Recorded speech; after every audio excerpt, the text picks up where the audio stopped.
Why does this unattractive girl still reside in her parents' house? It's quite bothersome. Could you kindly vacate the premises immediately? You clearly don't belong here. Pack your things and return to your parents' house. About a month after my husband passed away, I found myself living with and caring for my mother-in-law. These harsh words were directed at me by two individuals. Did I do something wrong? I've been contributing by paying $3,000 a month for rent. However, if they view me as a nuisance, I'll leave the house as they wish. A month later, an apology came from my mother-in-law, tears streaming down her face. But apologies alone won't resolve the issue. I decided to share a surprising fact with her. It had been a year since I married her son, and we have been living in their house. My husband and I shared a love for camping and outdoor activities, quickly bonding and leading to our marriage. Now I was taking care of my mother-in-law, who had been alone since my father-in-law's passing. Her initial animosity turned into gratitude, and we built a genuine parent-child bond. My husband and I had a decent income, and we were giving her $3,000 a month as rent. Despite this, financial troubles arose. My sister-in-law, who didn't live with us, began making frequent demands for money. I intervened when she asked for financial help, suggesting ways to cut expenses instead. My husband, realizing the need for his sister to become more self-reliant, firmly advised her to stop depending on their parents. This created a rift, but my sister-in-law reluctantly changed her behavior regarding money matters. Since my father-in-law's passing, my mother-in-law had been more lenient with money, often granting her children's requests. However, it became apparent that my sister-in-law was exploiting this generosity, demanding larger sums of money. Taking charge of the family's finances, my husband managed the situation. One day, as I went to work, he wasn't feeling well and had gone to the hospital in the morning. At first, I believed it was just a common cold, but during lunch, my husband called, revealing that it wasn't just a cold. They had discovered cancer. The tests indicated that it was quite advanced, and I was told I had approximately a year left to live. His shocking words rendered me speechless, and panic set in as my thoughts froze. After standing still for a while, reality hit me hard, and I rushed to the hospital where my husband was. At that time, my husband still had enough strength to converse normally, but as the treatment continued, his strength diminished. After 6 months, he could hardly talk. 7 months later, struggling to breathe, my husband tried to convey something important to me. The content of his words was surprising and left me in shock. I spent several days absorbed in those thoughts, but a week later, my husband passed away. I couldn't believe it. I couldn't grasp what was happening. However, after his passing, I was busy with a funeral week and settling his affairs. Days passed, and just when I thought I could finally start coming to terms with my husband's death, an unexpected incident occurred. I have something to talk about. Is now a good time? My sister-in-law asked. Of course. What would you like to talk about? How much did you hear from my brother? Actually, I heard that a spot opened up in a very popular nursing home that's hard to get into. Why don't we consider admitting Mom there? My brother is no longer here, and taking care of that old lady must be a hassle for you, right? My sister-in-law's smirk about this topic made my heart clench. To bring up such a topic right after my husband's death, but looking into her eyes, I could tell she was serious. This house is too big for just that old woman. Don't you think it's a waste if my family and I live here? You can live alone without any worries. I think it's the best choice for everyone. While my sister-in-law didn't say it explicitly, her remarks gave the impression that she had been eagerly awaiting my husband's death. The way she trivialized my husband's death and her disdainful attitude towards my mother-in-law, I couldn't tolerate it anymore. I appreciate your suggestion, but I have no intention of doing such a thing. I plan to continue living with my mother-in-law, taking my husband's place. When I firmly declined, my sister-in-law left the house in a bad mood. Originally, it seemed she viewed my mother-in-law as a convenient source of money, so her attitude was not surprising. However, I was honestly shocked by her blatant actions. Nonetheless, I had no intention of letting my sister-in-law have her way, nor did I plan to put my mother-in-law in a nursing home. But an event a week later shook my resolve. Upon returning from work, I found my mother-in-law glaring at me angrily, and my sister-in-law smirking beside her. "I'm disappointed in you. I want you to leave this house. How dare you plan to put someone in a nursing home without consulting? What are you trying to do, take over the house?"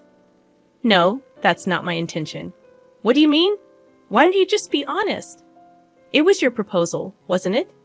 You said to put Mom in a nursing home and sell this family home, and suggested we split the sale proceeds, didn't you?" "I never said such a thing." Shocked by this unexpected betrayal, I struggled to speak, but managed to express my thoughts. I was genuinely taken aback, completely unprepared for such forceful tactics just because things weren't going her way. The pain and sadness enveloped me as my mother-in-law looked down on me as if I were worthless. "I don't consider you family anymore. Please leave this house right now," she shouted at me with rage on her face. It seemed my mother-in-law had no intention of listening to me. "Understood. If that's what you want, I'll leave as you wish," I responded. Perhaps my sister-in-law had influenced her, but this was a clear betrayal for me, as I had decided to continue caring for my mother-in-law in place of my husband. I quickly packed my things and decided to return to my parents' home. I needed to find a new place to live and had a lot to do, but being kicked out by my mother-in-law deeply hurt me, so I decided to rest at my parents' home for a while. About a month later, my sister-in-law accused me of withdrawing money from our parents' account without permission. "Is that you? You withdrew money from our parents' account without permission, didn't you? Why is there not a single dollar left in the account? Don't say such ridiculous things. Are you calling me a thief now? Pretending you don't know. If you keep doing this, I'll get the police involved. Come to our parents' house right now." After saying this, my sister-in-law abruptly hung up the phone. Caught in someone's conspiracy and now being accused of theft, I had had enough. I had anticipated issues with the mortgage of the family home. There must still be several years of mortgage payments left unpaid. Honestly, I didn't have the time or energy to deal with my sister-in-law.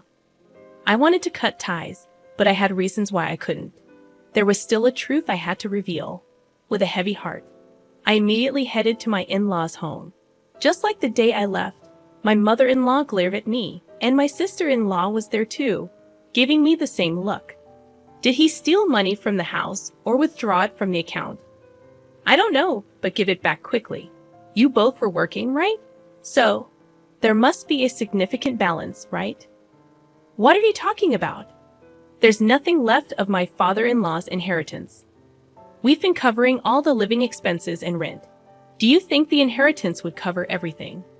What, really? My words left my sister-in-law looking at my mother-in-law in surprise. It was clear that there was an understanding between the two. My mother-in-law knew that we had been financially supporting the family home, but she probably thought that my father-in-law's inheritance was sufficient for a while. However, the actual situation was quite different. Maybe in this situation, isn't my mother-in-law the victim?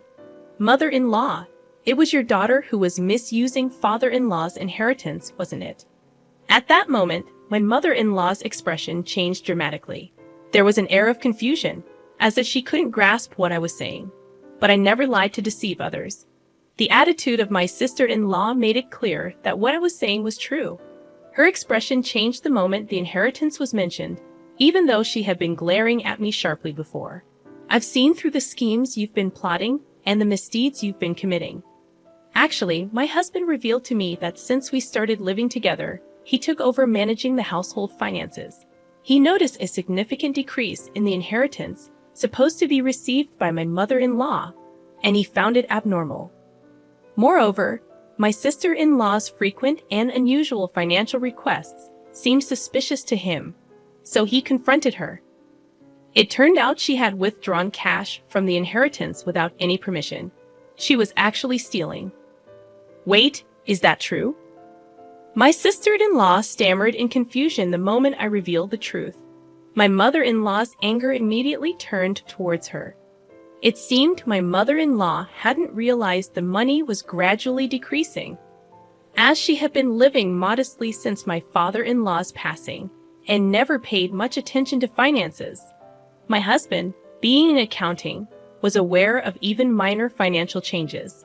This misdeed came to light when he confronted my sister-in-law. Yet, for my mother-in-law, her daughter remained precious, leading my husband to keep it a secret under the promise of repayment. The reason my husband sternly stopped her from borrowing money from my mother-in-law was because of this. I only learned about this a few days before my husband passed away. It was truly surprising, but it seems to be the truth. To steal someone else's money, even if they are family. What were you thinking? Can't you differentiate between what's right and what's wrong? My mother-in-law berated my sister-in-law. Stop making excuses, you thieving cat. Her face became increasingly red with anger, as if she was about to burst a blood vessel. Although not someone who clung to money, she had a strict moral compass, especially harsh on acts of malice and betrayal. Her decision to disown me, seeing my act of sending her to a nursing home as a betrayal, was also based on these values. These values applied not just to me, a non-blood relative, but also to her own daughter. However, I had more to reveal. Also, the large amount of money you got by betraying your family was used for gambling, right? Huh? Wait a minute. What are you talking about? My sister-in-law feigned ignorance. I've investigated everything. You'll understand if you look at these. I showed them several photos from an envelope. Pictures secretly taken by my deceased husband, clearly capturing my sister-in-law entering and exiting a casino. Your husband works for a foreign company, and you should be financially comfortable. My husband always wondered why you were so desperate for money. The investigation unexpectedly revealed your gambling addiction. Tell me, how enjoyable was it to gamble with someone else's money? What is this? This is called stalking. This is no joke. You're calling others thieves, and now this. And there's something else I need to tell you, mother-in-law. It was your daughter who suggested sending you to the nursing home. You know what? Finally, I've reached this point. It's time to reveal everything and then bring this to a close. My sister-in-law's true nature, previously unnoticed, was revealed through this incident. This should make my mother-in-law realize that blaming me was a mistake. Additionally, my mother-in-law was also manipulated by my sister-in-law's schemes. With the truth out, she should understand my position. I'm not sure if this will be conclusive evidence, but I want you to see this, I said, presenting my mother-in-law with the text messages between me and my sister-in-law. The history showed my sister-in-law sending me numerous links and nursing home suggestions, serving as evidence of her scheming. Were you really planning to abandon your own mother? That's not it. It's all a misunderstanding. Please just listen to my side of the story. My sister-in-law pleaded. It seems you plan to kick my mother-in-law out and live here with your family, right? This house isn't that old. It's still perfectly livable. Who was it that was thinking only of themselves, trying to take everything? Can you think about it calmly for a moment? As I spoke, my mother-in-law seemed to grasp the situation. She then looked at me sadly, as if she knew what she did was wrong, and turned her angry voice towards my sister-in-law. How selfish can you be to repay kindness with betrayal after all this time thinking of you as family? How do you see me? Don't mock me. Wait, just listen. There's a huge reason for this. At that moment, a loud noise echoed from the hallway, and footsteps followed as my sister-in-law's husband entered the room. Sorry I'm late. Got caught in traffic. It's okay. Oh, mother-in-law, I hadn't told you yet, but I asked him to come. I left the house key open so he could enter any time. Surprised by the sudden appearance of my sister-in-law's husband, both were taken aback. I explained the situation, and they quickly understood this issue wasn't just between me and my mother-in-law. It also affected my sister-in-law's husband. My sister-in-law's husband could easily access his salary and savings, raising further suspicions as she had been embezzling my mother-in-law's money. I had spoken to him in advance and arranged for him to hear the conversation via phone. I've been listening from the start. Enough with the excuses. Just admit your mistakes already. That's despicable. But what you've done is a serious crime. I was shocked when I checked the bank account earlier. It was a big mistake to let you manage our finances. The atmosphere froze in an eerie silence due to the incredible anger of my sister-in-law's husband.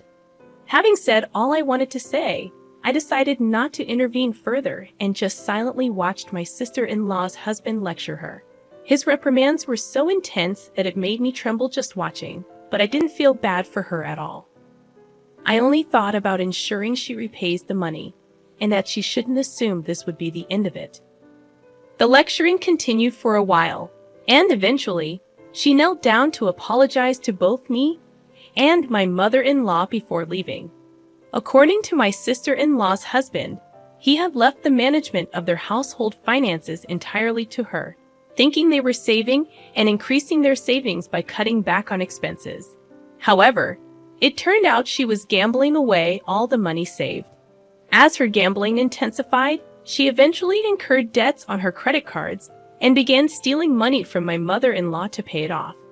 The total amount she owes from various sources is now more than what she has stolen from her husband and mother-in-law.